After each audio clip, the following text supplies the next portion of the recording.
दफन किए हुए खजाने का मामी एक दफा का जिक्र है कि एक निहायत मेहनती किसान जिसका नाम रहीम था, एक जरी गांव में रहता था जो कि पाकिस्तान के ज़रफ़े सूबा पंज में वाक़ था। रहीम के 4 बेटे थे।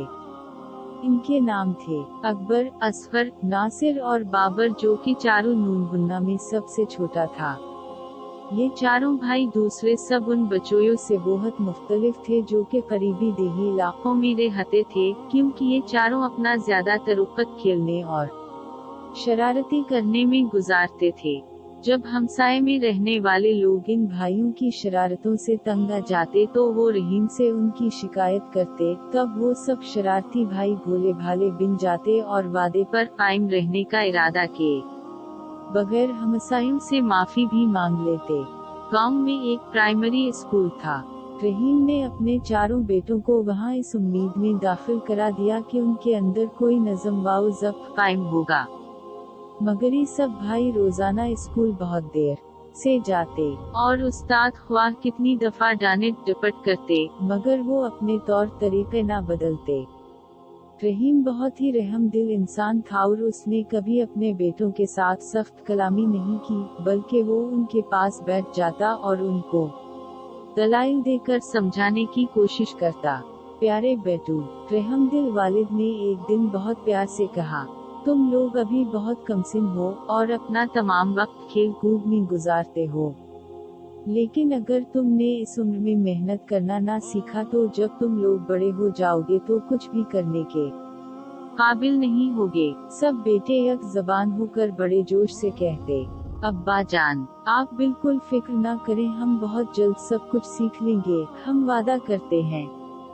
लेकिन जैसे ही उनके वालिद इन्हें एक और मौका देने के लिए राजी होते तो चारों भाई अपना वादा फौरन भूल जाते और जल्द ही अपने पुराने तौर तरीकों पर उतर आते और वो जदुर भी निकल जाते, शरारती करते, तबाही और बर्बादी ढाते नजर आते। अगर कोई उनसे कोई काम करने के लिए कहता तो वो सब तरह तरह के बहाने बना देते, जबकि दरअसल ये चारों भाई निहायत सुस्त और काहिल थे। फिर उसी तरह दिन, महीने और साल गुजर गए और ये चारों बढ़कर जवान हो गए। इन्होंने पढ़ना लिखना बिल्कुल ना सीखा और ना ही इन्होंने खेत पर कोई काम वालिद की मदद के लिए किया।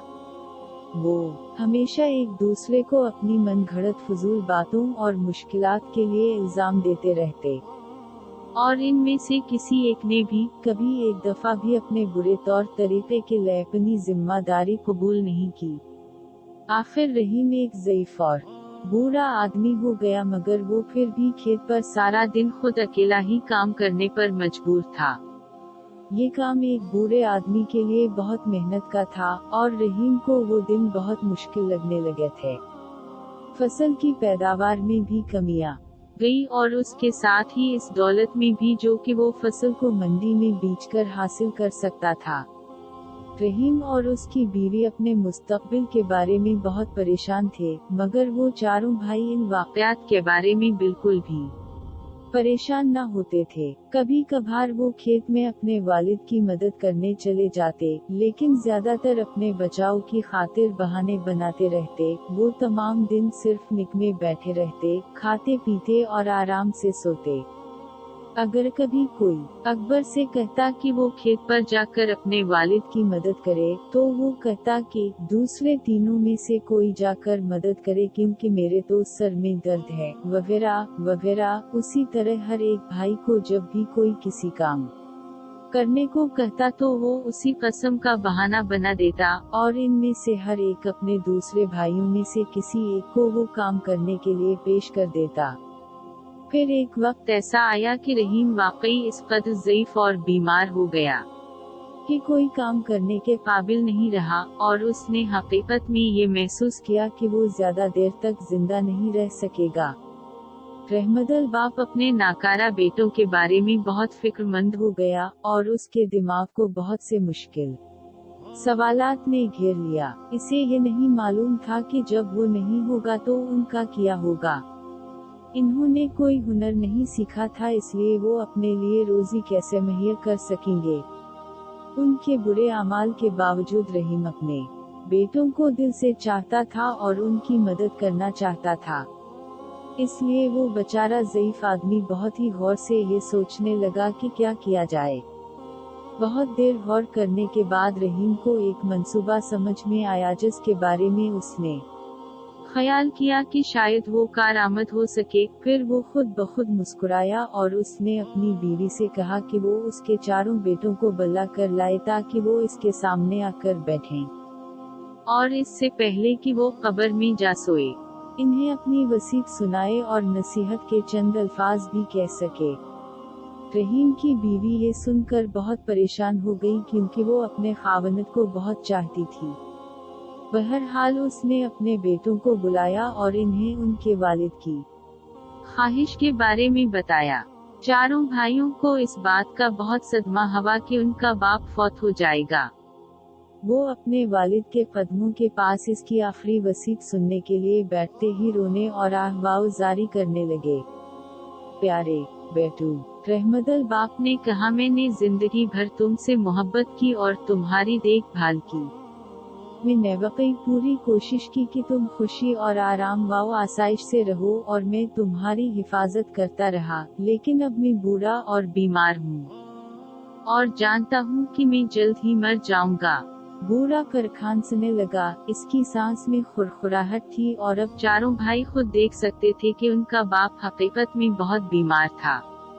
लेकिन मैंने एक बहुत बड़ा खजाना तुम लोगों के लिए बचा रखा है, रहीम ने गुफ्तगू जारी रखते हुए कहा, ताकि तुम्हारी जिंदगी मेरे जाने के बहुत अरसे बाद तक भी आराम से गुजरती रहे।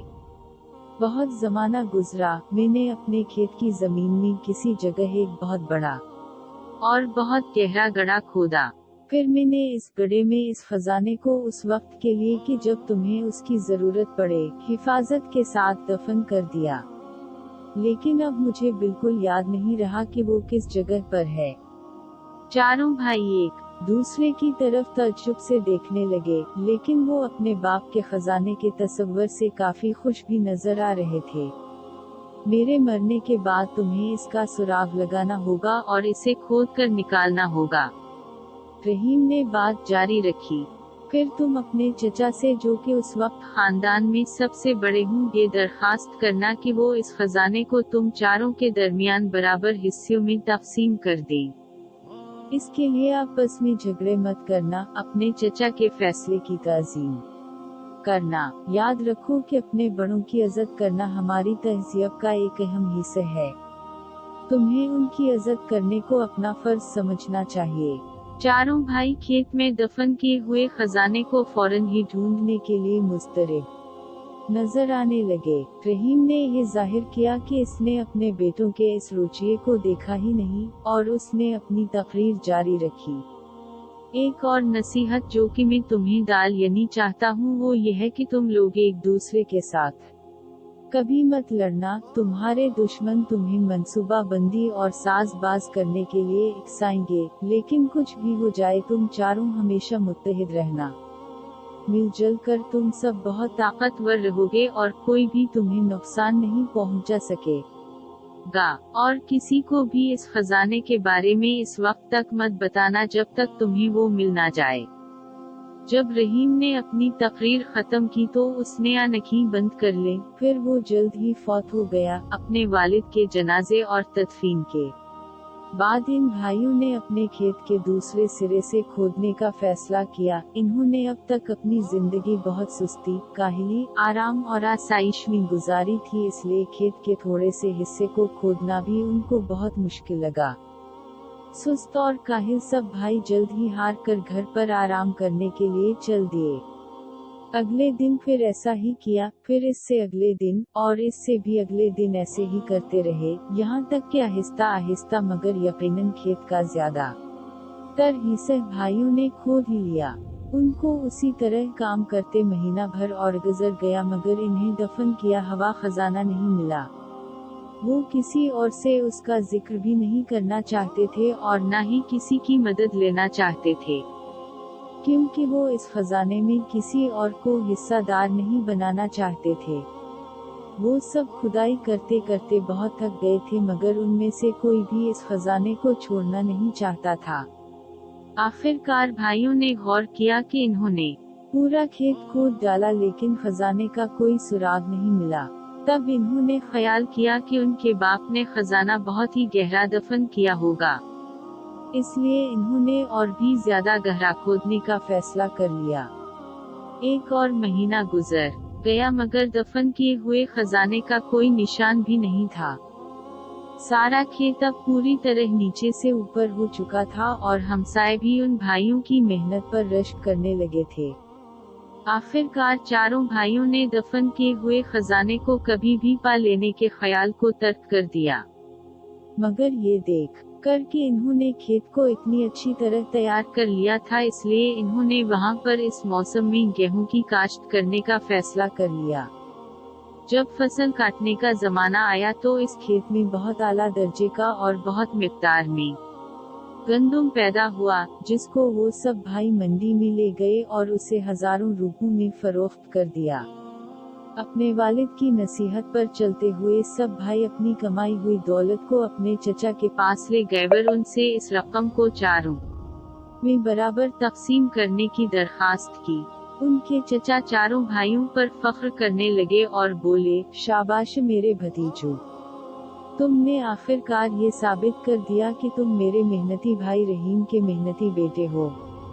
ये खेत जो मेरा भाई तुम्हारे लिए छोड़ गया है वो खुद ही एक खजाना है, और अगर तुम उसी तरह मेहनत करते रहोगे तो तुम इसका हमेशा इनाम पाते रहोगे। अगले साल चारों भाइयों ने मेहनत करके फिर गंदुम की काश्त की। इस दफा पैदावार पहले से भी बढ़कर हुई और जब इन्होंने ये गंदुम मंडी में फरोख्त की तो इन्होंने पहले से बहुत ज्यादा रकम बनाई। कुछ साल तक उसी तरह काम करने के बाद चारों भाई काफी अमीर हो गए और अपने काम में भी खुश रहने लगे। आखिरकार ये वाज़ेह हो गया कि अकबर, असगर, नासिर और बाबर ने दफन किए हुए खजाने के मामले को हल कर लिया कि असल खजाना तो मेहनत और तरतीबी नताम का सिला था। चारों भाई अपने वालिद की होशियारी और दूरबीनी पर फख्र करते थे, क्योंकि सिर्फ वही था कि जिसने उनको मेहनत, नज़म व ज़ब्त, इत्तेहाद और अपने बड़ों की ताज़ीम की फजीलत का सबक दिया था।